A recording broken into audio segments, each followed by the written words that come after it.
Hello and welcome to part 2 of the RSET webinar, Applications of GPM iMerge Reanalysis for Assessing Extreme Dry and Wet Periods. My name is Sean McCartney, and I'm joined today by my colleague, Amida Mekta. In part 1 of the webinar, we learned about iMerge version 6 data products, how to explore and download the data using Giovanni, and how to calculate regional precipitation statistics using QGIS and spreadsheet software. In today's webinar, we'll be using iMerge data with open source software to calculate the Standardized Precipitation Index, or SPI, to monitor wet and dry conditions. Each session of the webinar is divided into 2 parts. The first part being a presentation and demonstration on data access and analysis using iMerge data for a very specific application. Part 2 of the webinar is provided as lab time for you to do hands-on computer-based exercises. Amida and I will be online to field your questions for the duration of the 2 hours.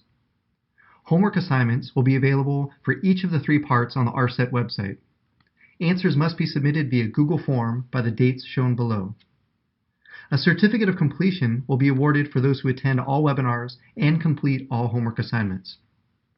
You will receive a certificate approximately 2 months after the completion of the course from Marines Martin.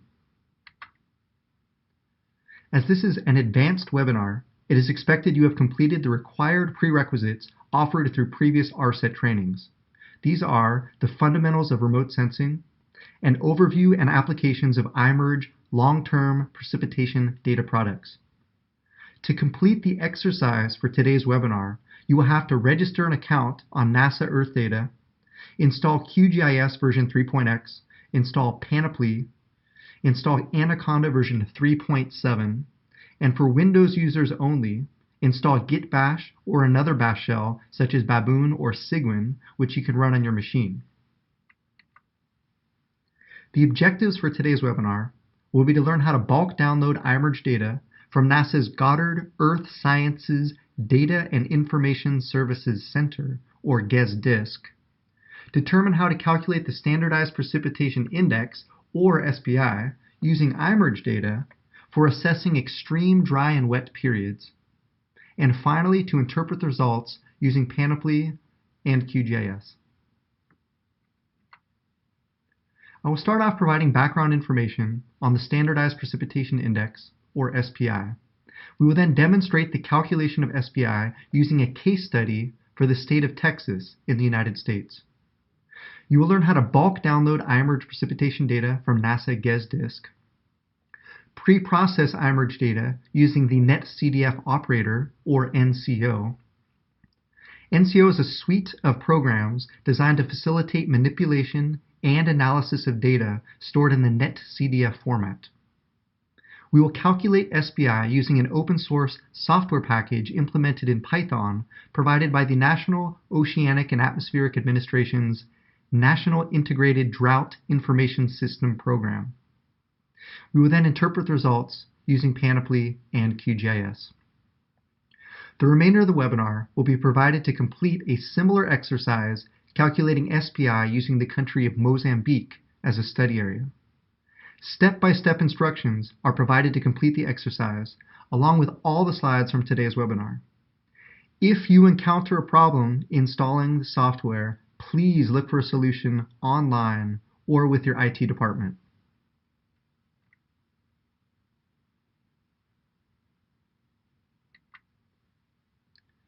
SPI is a result of research and work done by Tom McKee, Nolan Doskin, and John Kleist in the early 1990s at the Colorado Climate Center at Colorado State University. The outcome of their work was first presented at the 8th Conference on Applied Climatology held in January of 1993. It was used for estimating meteorological conditions based on precipitation alone, which is one of its major strengths. It was designed to quantify the precipitation deficit for multiple timescales, from subseasonal to interannual, and shows that it is possible to simultaneously experience wet conditions on one or more timescales and dry conditions at other timescales. SPI can be compared across regions with markedly different climates. In 2009, the World Meteorological Organization recommended SPI as the main meteorological drought index that countries should use to monitor and follow drought conditions. It is now the most commonly used indicator worldwide for detecting and characterizing meteorological drought. Some of the limitations of SPI are with precipitation as the only input, SPI is deficient when accounting for the temperature component, which is important to the overall water balance and water use of a region. SPI does not consider the intensity of precipitation and its potential impacts on runoff, stream flow, and water availability. It can provide uncertain results in arid regions with quasi-normal distribution of precipitation. In dry climates, the user should focus on the duration of the drought rather than on just its severity. The SPI values are interpreted as the number of standard deviations by which the observed anomaly deviates from the long-term mean for a normally distributed random variable and fitted probability distribution for the actual precipitation record. Negative SPI values represent dry conditions. The lower the SPI value, the drier a period of time is. Positive SPI values represent wet conditions. The higher the SPI value, the wetter a period of time is. SPI values lower than -1 indicate a condition of dryness, whereas SPI values greater than 1 indicate wetter conditions compared to a climatology. In most studies using SPI, the gamma distribution has been widely used, as the gamma distribution has been understood as the reliable fit to the precipitation distribution. The software we will use in this webinar computes SPI for both the gamma distribution and the Pearson 3 distribution. Interpretation of a 1-month SPI is similar to a map displaying the percent of normal precipitation for 1 month. It reflects relatively short-term conditions closely related with short-term soil moisture and crop stress. The 3-month SPI provides a comparison of the precipitation over a specific 3-month period with the precipitation totals from the same 3-month period for all the years included in the historical record. It is important to compare the 3-month SPI with longer timescales. A relatively normal 3-month period could occur in the middle of a longer-term drought that would only be visible at longer timescales. Looking at longer timescales would prevent a misinterpretation that any drought might be over. It reflects short and medium-term moisture conditions and provides a seasonal estimation of precipitation. The 6-month SPI compares the precipitation for that period with the same 6-month period over the historical record. A 6-month SPI can be very effective in showing the precipitation over distinct seasons, and may be associated with anomalous stream flow and reservoir levels, as well as good for monitoring agricultural impacts. The 9-month SPI provides an indication of precipitation patterns over a medium timescale. Droughts usually take a season or more to develop. SPI values below -1.5 for these timescales are usually a good indication that significant impacts are occurring in agriculture and may be showing up in other sectors as well. The 12-month SPI is a comparison of the precipitation for 12 consecutive months with the same 12 consecutive months during all the previous years of available data. It reflects long-term precipitation patterns with SPI values tending towards 0 unless a specific trend is taking place. SPI values of these timescales are tied to hydrological impacts to stream flow, reservoir levels, and even groundwater levels at the longer timescales. In some locations, the 12-month SPI is most closely related with the Palmer Index. Here we are showing SPI labels and their relationship to the standard normal distribution. The labels denote meteorological dry conditions when the value is between -1 and -1.5, moderate dry conditions when the value is between -1.5 and -2, and extreme dry conditions when the value is below -2. The opposite is true for wet conditions. The percentages printed within the regions bounded by the dashed lines indicate the probability for SPI values to fall within that region only.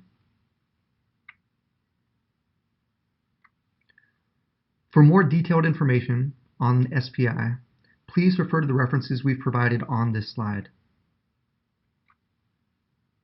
For this demonstration, I will walk you through the process of bulk downloading iMerge precipitation data from NASA GES disk, pre-process iMerge data using the netcdf operator, calculate SPI for the state of Texas using a Python script, and interpret the results using Panoply and QGIS. The demonstration and the subsequent exercise assume you have already registered an account on NASA Earth Data, installed Anaconda version 3.7, Panoply, and QGIS on your machine.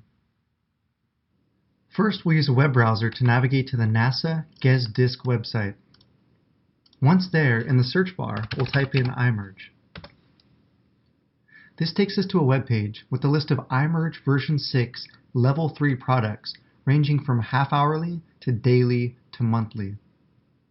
The list includes early, late, and final runs of the multi-satellite product. Since we're calculating monthly SPI, we'll select the iMerge level 3 final run product here. The link takes us to a page where we can read more about the iMerge product, how it is created and calibrated, as well as a product summary at the bottom of the page. Since the study area for this demonstration is the state of Texas in the United States, we'll click on the subset Get Data link to refine our search even more. Under the Refine Date range, since we want the entire time series of monthly iMerge data, we'll leave the default date range as it is. Final runs of iMerge are delayed by about 3.5 months, which is why the dataset ends in September 2019.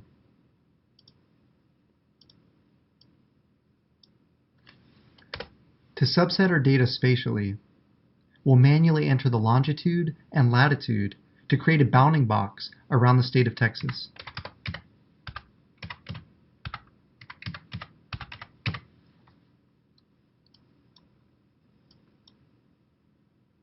For variables, we'll select precipitation. We'll leave the grid as default, and for file format, we'll select netcdf and click Get Data. To confirm all the parameters we selected in the last step, we can use the drop-down here to confirm the dataset, date range, spatial subset, variables, as well as the file format are all correct. We're then presented with a list of 234 links to download each monthly iMerge dataset from June of 2000 until the present day. We could go through and individually select each of these hyperlinks to download the file separately, but that would take much too long. Fortunately, GES disk provides information for bulk downloading data under the Instructions for Downloading link. First, you'll have to create an Earth Data account if you haven't done so already. Then in your profile, you'll need to authorize the NASA GES disk data archive as an approved application. You can do that by clicking on this link here and following the directions that they provide.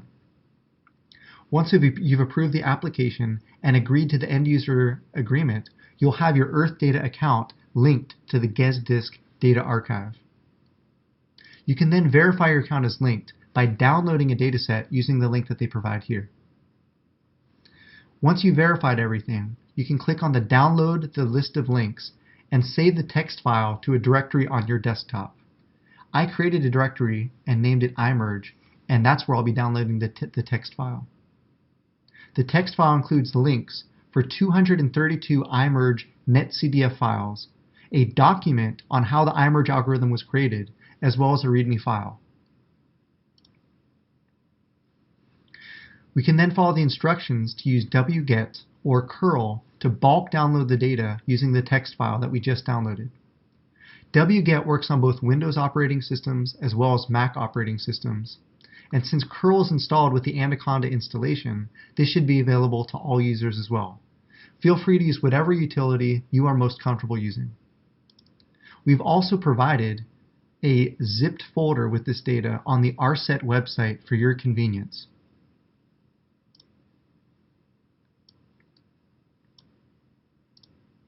If I navigate to my directory, I can see I've successfully downloaded the 232 files, and I've also created a backup file.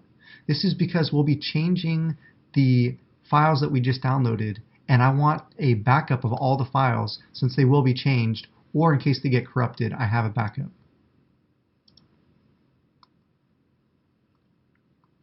Now that we've successfully downloaded the time series of iMerge precipitation data, we need to do some pre-processing of the files so that they can be read into the Python script provided by the National Integrated Drought Information System. First thing we'll do is open a bash shell and change directories to the iMerge directory.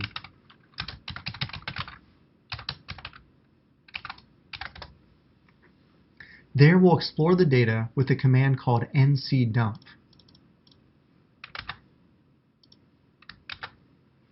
ncdump is a tool that generates an ASCII representation of a netcdf file. We'll use the -h in the command so only the header information is output containing the dimensions, variables, and attributes of the input file, but no data values for any of the variables. We can see that there are 3 dimensions, time, long, and lat, referring to time, longitude, and latitude respectively, followed by variables for precipitation, latitude, longitude, and time, as well as global attributes. To calculate SPI from iMerge data using the Python code, we need to concatenate the 232 netcdf files into one netcdf file. To do that, we first need to make the time dimension in each of the iMerge files a record dimension. We'll be using the netcdf operators for all of our preprocessing. First, we'll use the ncks program, and we'll loop through all of the netcdf files in the iMerge directory and make time the record dimension.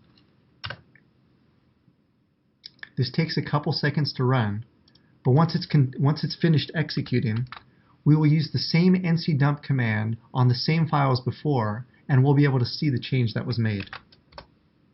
Now when we read the header file for the same netcdf file before, we can see that time is now the record dimension, which is indicated by the unlimited name.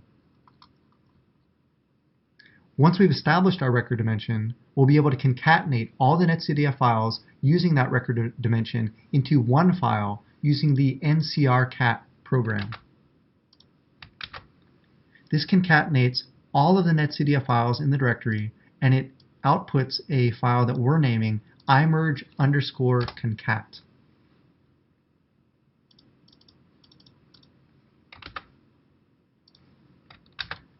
Now if we run the ncdump tool on the file that we just created and we look at the header file, we can see that in time, where there was only one file listed before, we now see that all 232 files are now listed and concatenated using the time dimension as the dimension to concatenate them.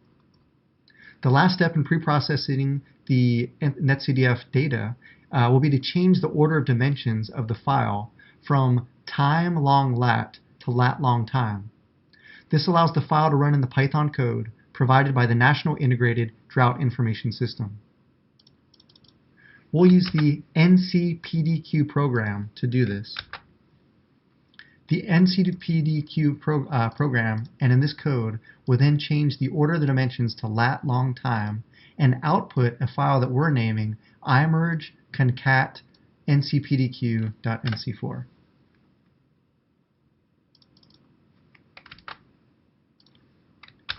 Now when we run the ncdump command on the file that we just created and take a look at the header file, we can see that the list of dimensions is now lat, long, and time.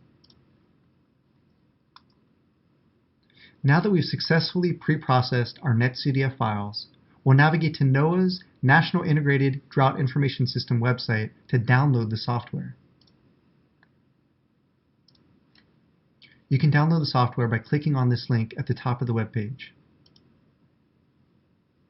We'll save this to our desktop, and we encourage you to explore this website to learn more about the National Integrated Drought Information System.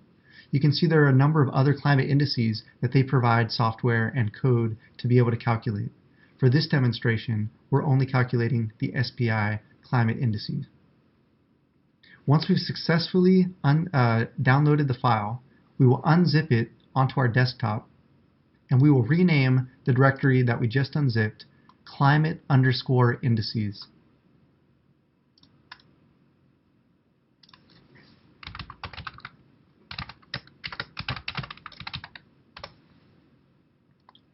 Next, we will copy the iMerge folder and paste it into the climate_indices folder so that all of our data and all of our code is in one location. And next, for the code to run, we need to copy the output file that we just pre-processed, which again is iMerge_concat_ncpdq, and we need to place that in the example inputs directory located here.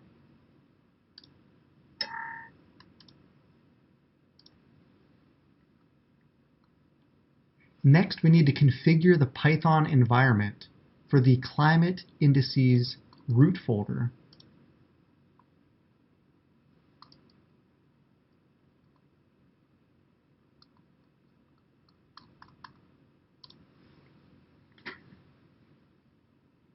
We'll do so by following the steps on the Drought portal webpage. But first, we're going to change directories to the root folder climate indices.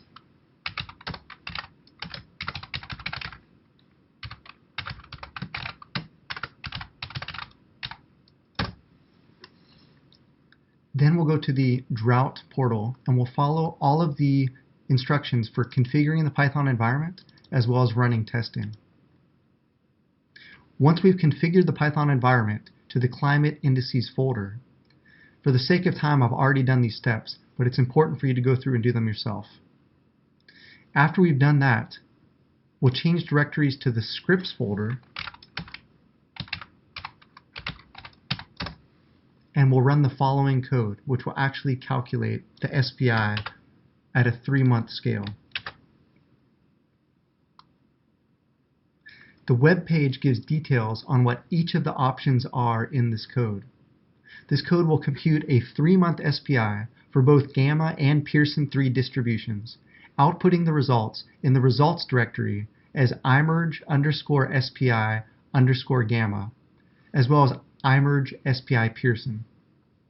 Since the SPI calculation takes around 10 minutes to run, I went ahead and ran it ahead of time of this demonstration.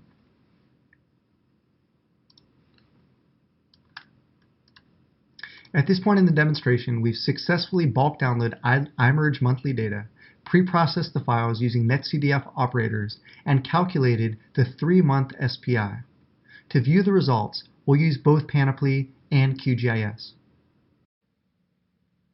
To view the results in Panoply, we'll launch the application and then we'll open the SPI file that was fitted to the Gamma distribution.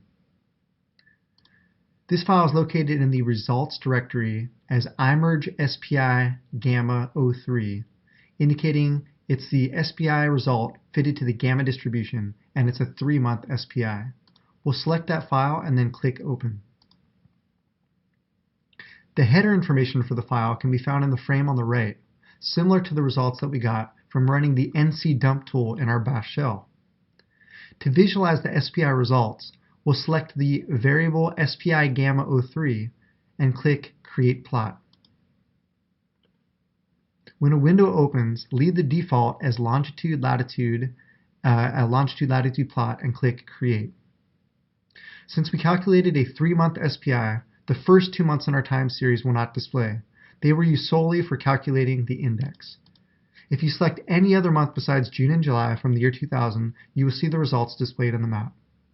To better visualize the results, we'll click on the Scale tab and select the scale range as -3 is the minimum and +3 is the maximum. Next, we'll select a different color ramp, so blue represents positive standard deviations and red represents negative standard deviations. We'll use the color ramp cb red-yellow-blue.cpt. Next, we'll click on the Map tab and change the projection to equirectangular regional. We'll then center the map on longitude -100 and latitude 30. We'll then click Fix Proportions. Now we'll compare the 3-month SPI in Texas for 2 separate years using the month of June, which is one of the rainiest seasons of the year.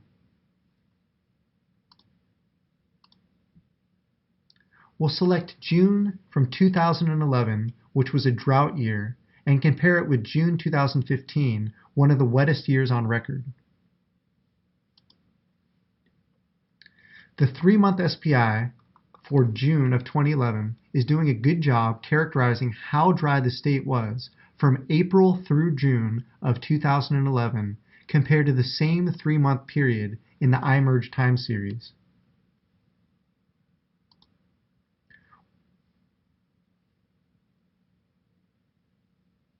When we select the 3-month SPI for June 2015, we see how much wetter this 3-month period was compared to the same 3-month period from 2000 to 2019. Panoply also provides the option of viewing the data as an array.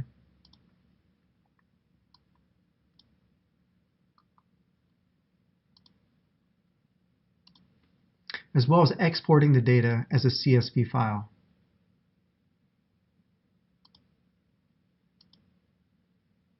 Next, we'll launch QGIS to visualize and interpret the results as well. Once we have the QGIS application open, we'll click on the Add Raster Layer icon, and we'll select the same file that we added to the Panoply application. This is the gamma distribution of the 3-month SPI. When the image displays, we see something's obviously wrong. The image appears stretched on one of its dimensions. To troubleshoot the issue, we'll right-click on the layer and select Properties. We'll then select the Information button and view the extent. We can see from reading the extent that the latitude dimension is being displayed as the time dimension, which is seconds from January 1st, 1970. To correct for this, we'll use the bash shell and change directories to the results folder.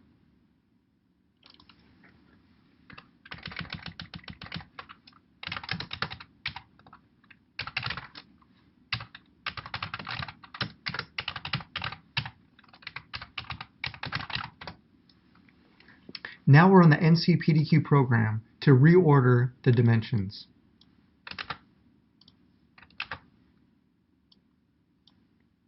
The following code changes the order dimensions to time, lat, long, and outputs a file that we're naming SPI Gamma 03 Texas. Now, when we add this raster layer,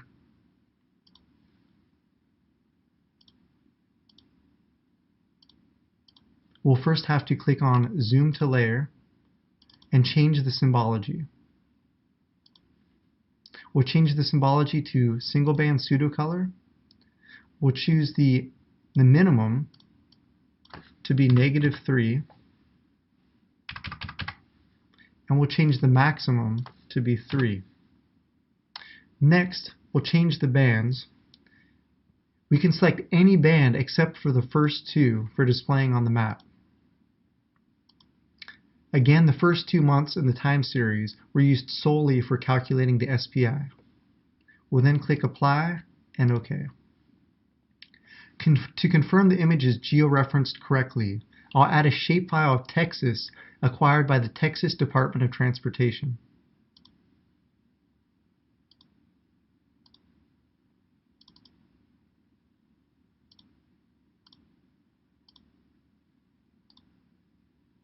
I'll also add a base map from OpenStreetMap.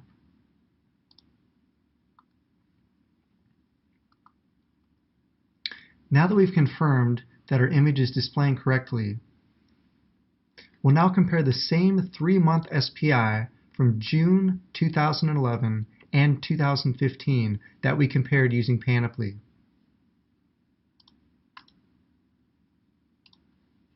First, I'll go back to the Symbology tab, and this time I'm going to select band 133.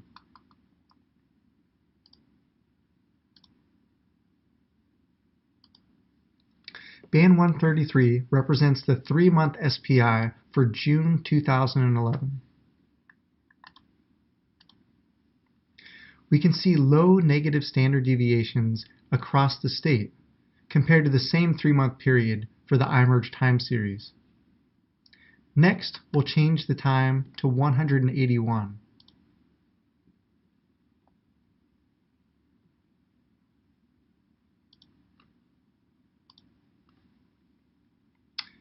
This represents the 3-month SPI for June 2015. This shows high positive values for standard deviations across, indicating wet conditions for this 3-month period compared to the same 3-month period for the iMerge time series. This concludes the demonstration. The rest of the webinar will be provided for you to complete the same steps for downloading iMerge data, pre-processing the netcdf files, calculating a 3-month SPI, and displaying the results in Panoply and QGIS. Step-by-step instructions have been provided on our website, and both Amita and I will be available for the duration of the webinar to answer any questions you may have. We're getting some questions, and to answer those, if you're looking for step-by-step instructions, they can be found on the presentation, which takes you step-by-step through this exercise, and that can be found at the link to the RSET webpage for this training. So feel free to go there and either download or follow along through the exercise using that presentation. The instructions are also found in the handout section of this webinar. So feel free to click and download those links as well.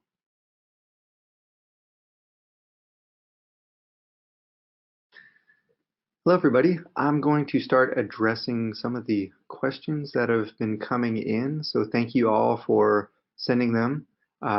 Hopefully these pertain to more than one person. So hopefully we can help you. The first question pertains to the daily iMerge product. And the question is it from 12 o'clock Universal Time to 12 o'clock, or is it from 0 Universal Time to 0 Universal Time? And the answer is the iMerge daily product is days from January 1st, 1970 at 00 Universal Time. Again, that is days since January 1st, 1970 at 0 Universal Time. In this exercise that we're working on, we are using monthly data. So that would be actually seconds since January 1st, 1970, 00 Universal Time. And Sudhir asked, why are we using NCPDQ? Is this to rearrange the dimensions? And yes, it is.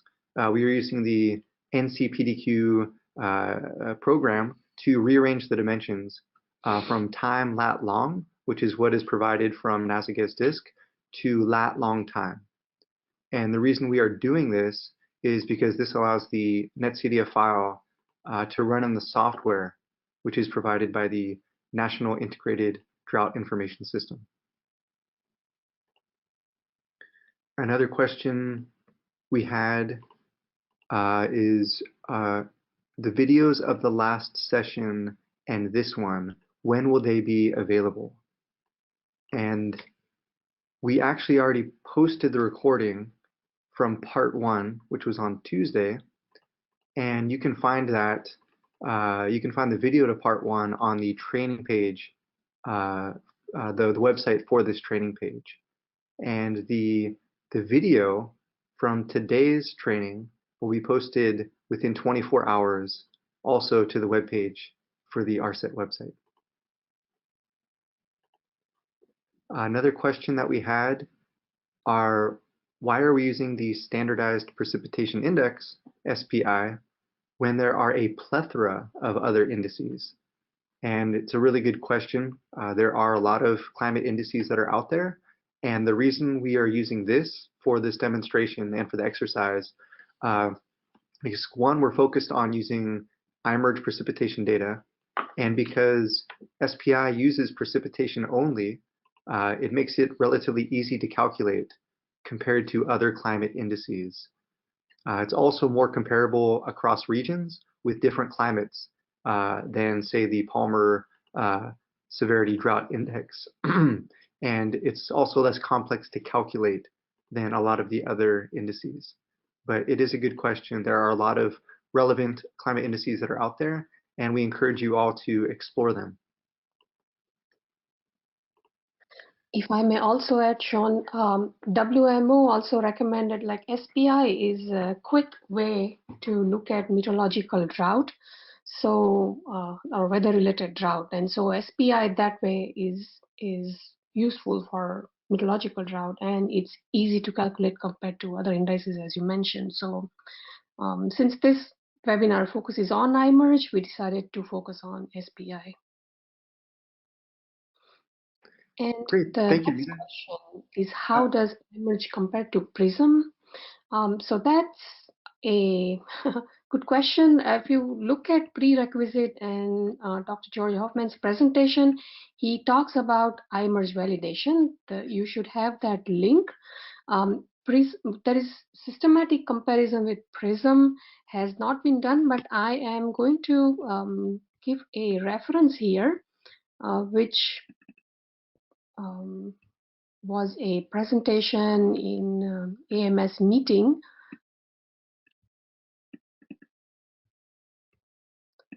that you can look at. That's for cold season, and it is known that for this is the reference you can look at um, to see how iMerge and Prism data compare. This is mostly over the US. So with elevation and slope, of course, Prism does better than iMerge.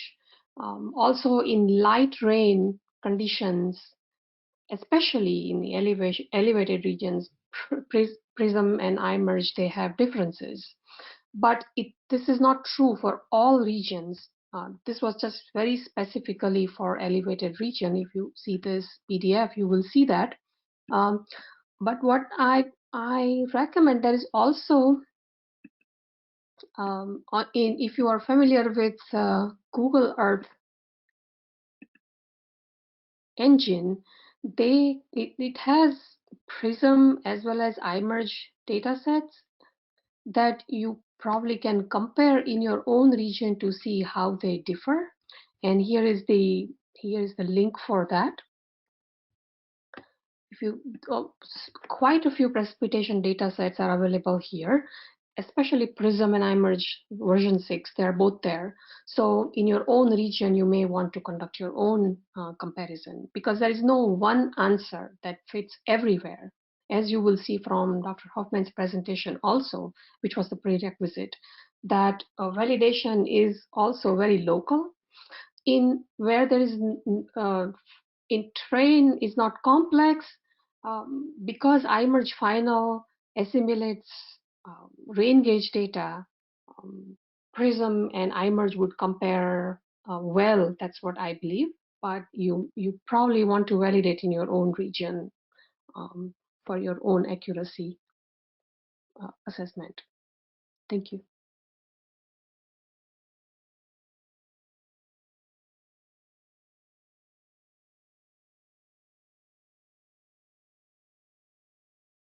Thanks, Amita. Another question that we had was how to install the NetCDF4 and the NCO package from the Anaconda prompt, or is it necessary to use a bash shell? And the answer is you can install the NetCDF4 package and the NCO package from either the Anaconda prompt or the bash shell. So that is up to you. Both should work. Another question we had was the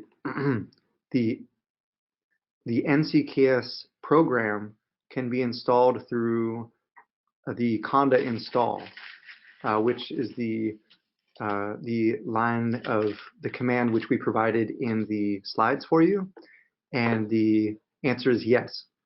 The NCKS program, along with all of the NCO operators, are installed as a package when you install the NCO, the conda install -c conda-forge NCO, which is the command that we provided for you in the slide. So yes, that will be installed with that installation.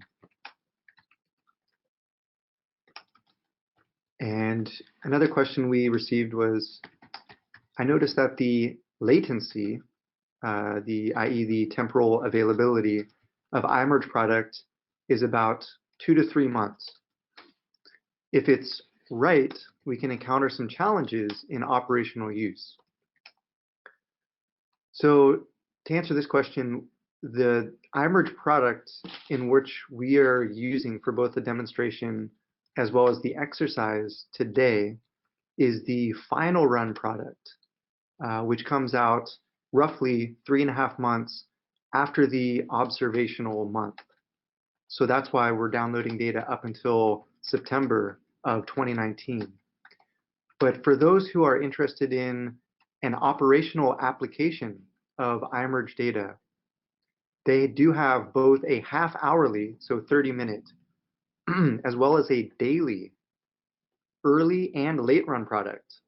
So separate from the final run, which is what we're using. And the early run product is released roughly 4 hours after the observation time. And the late run product is released roughly 14 hours after the observation time.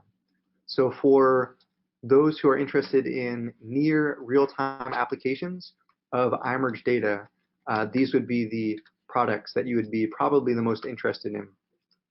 But again, the final run product, the monthly product is only available as a final run product.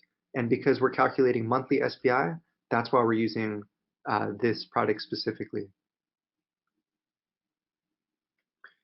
Another question we have is, I'm trying to connect my Earth data account with GESDISC.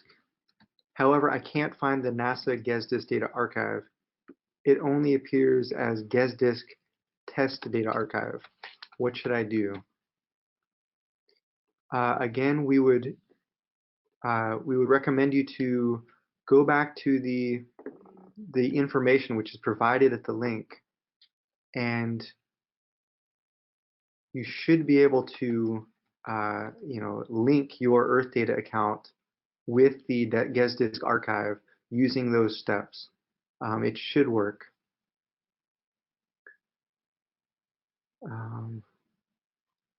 Okay, another question we had is, if I have a case study where the precipitation is happening only during 3 months of the year, for example, March, April, and May, would I calculate SPI for these months only? Then how to calculate the duration of the consecutive drought and other drought characteristics? Is annual SPI would be indicative of that case. So in this scenario, the case study or the study area is an arid environment that receives 3 months of precipitation each year. And for this case study, where the precipitation only falls 3 months out of the year, it is advised to calculate SPI at multiple time steps. That would be monthly, 3 month, 6 month, and annual. And when you calculate that, focus only on those months where you're receiving precipitation. So in this case, that the person who posed the question, those would be the months of March, April, and May. You would focus specifically on those 3 months when you were looking at the results from the SPI calculation. And that should show the duration of the anomaly for wet or dry periods. Again, as a caveat, in arid regions of the world, SPI does not perform as well on the severity of the drought, so it's best to look more on the duration. And you'll be able to tell that through looking at it through those different time steps of monthly, 3 month, and 6 month, as well as annual.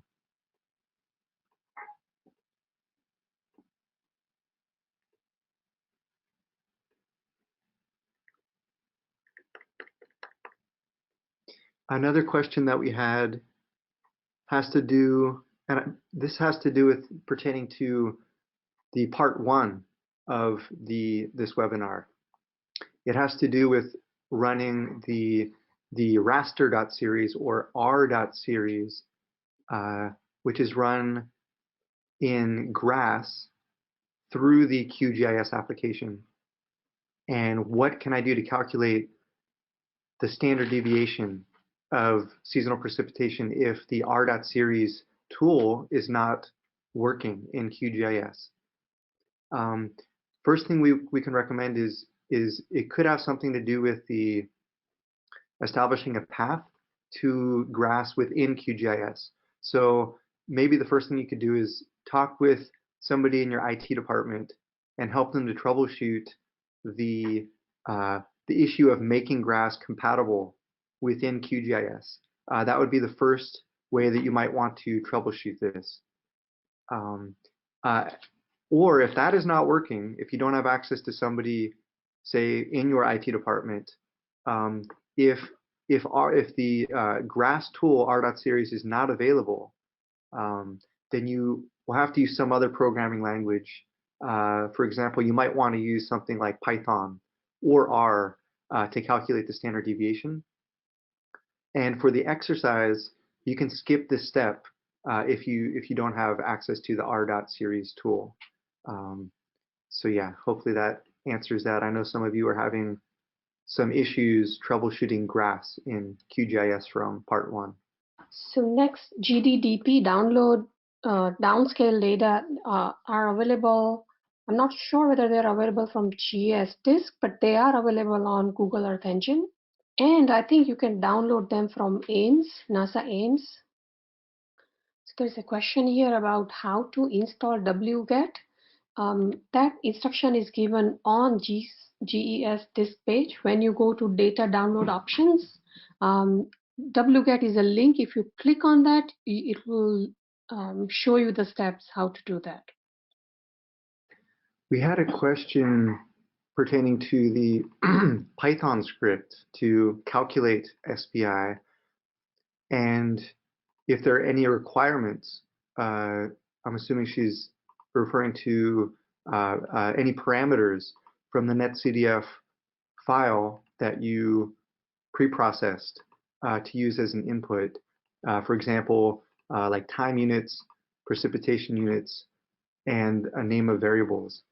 And again, once you've pre-processed the concatenated and rearranged the dimensions using the NCO commands, that file should run in the script that we provided. And to understand what those parameters within that script are referring to, I would ask that you go to the web page for the National Integrated Drought Information System. And if you scroll down on that page, under the section titled Indices Processing, it gives information on what each of those parameters is referring to in that script. So hopefully that clarifies that question.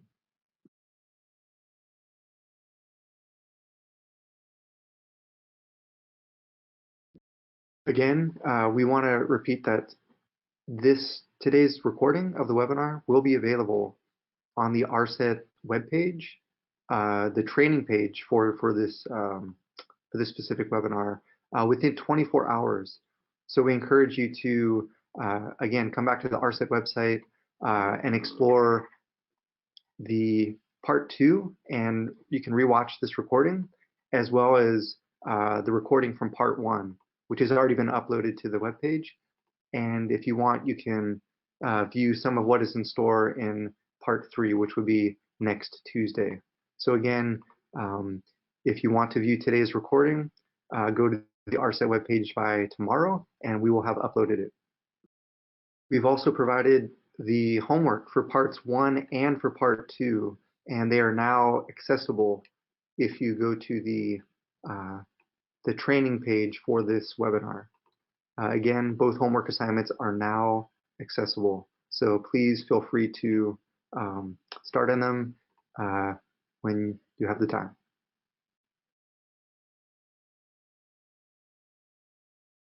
So question 20 is, what are the relative effects of short and long-term drying trends in satellite-based rainfall products Spatial resolution. So yeah, of course, spatial resolution is in here is about 10 kilometers square. So it's not super high resolution. So you can only see trends within that region. Uh, these data are 20 years long. So you would, um, that whatever trend you see in that could be part of interannual variability, could be part of that too. So you have to keep that in mind. Yes, because the time series is about 20 years long.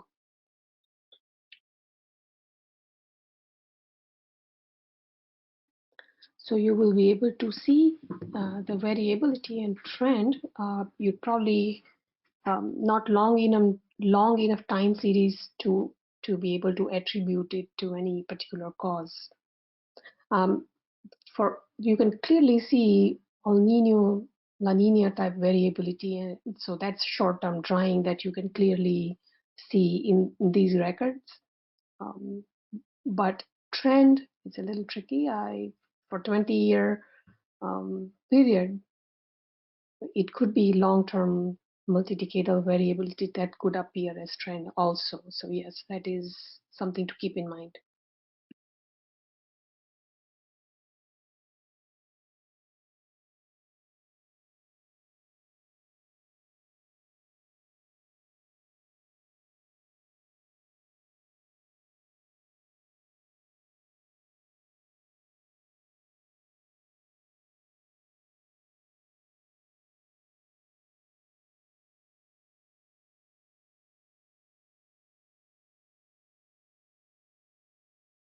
So the starting date for iMerge for this data set is June 1st, 2000.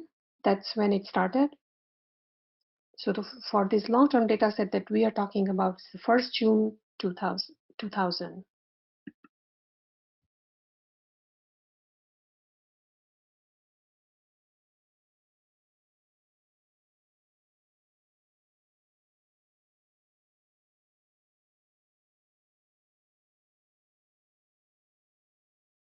So question 22 is about standard deviation range.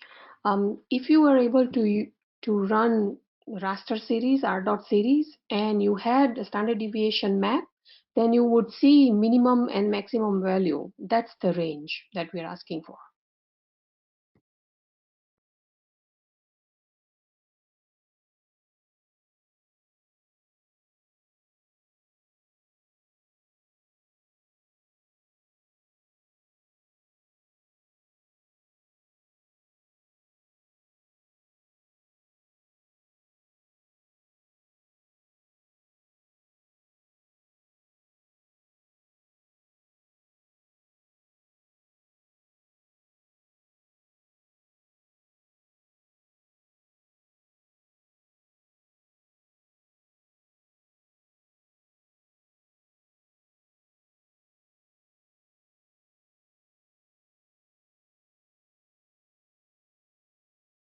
There's a question, which other parameters other than precipitation can be used for drought monitoring and mapping? Some other products which are derived from remote sensing data, which can be used for drought monitoring, are evapotranspiration as well as soil moisture products, which are two important parameters for drought monitoring and mapping. And I would like to take the time now to promote an RSET training that will be happening in April that will be specific entirely to uh, the remote sensing applications for agriculture and food security. And we will be discussing both of those products, evapotranspiration and soil moisture, in that training. So we hope you will stay tuned for, and if you are not, please get on the RSET listserv so that we can notify you on the exact dates of that training, which will be held in April.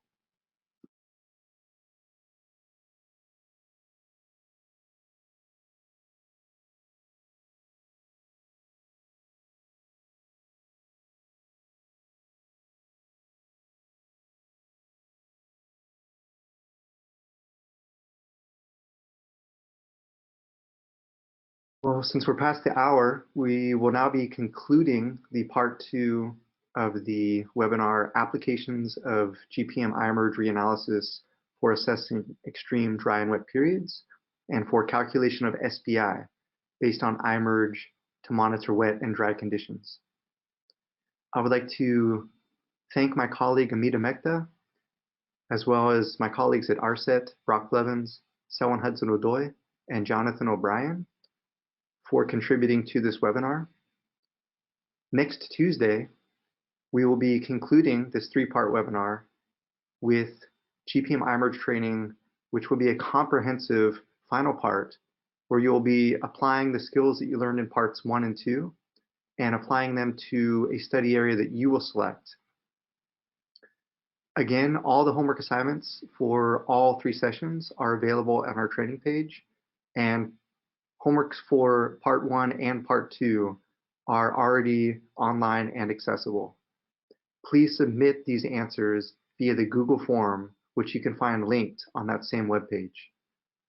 As a reminder, the due dates for all 3 homework assignments will be next month on February 11th for part 1, February 18th for part 2, and February 25th for part 3. The contact information provided here is for Amita and myself. And we want to thank you all for joining us today.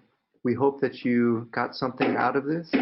And again, if you want to go back and refer to the video, it will be online by tomorrow. So thank you all for joining us, and we hope to see you next week for part 3. Just a suggestion that in part 3, since you will be working on the area of your own interest, you may want to have a shapefile or region already decided when you come in to the webinar. And thank you for attending this session. We'll see you on Tuesday.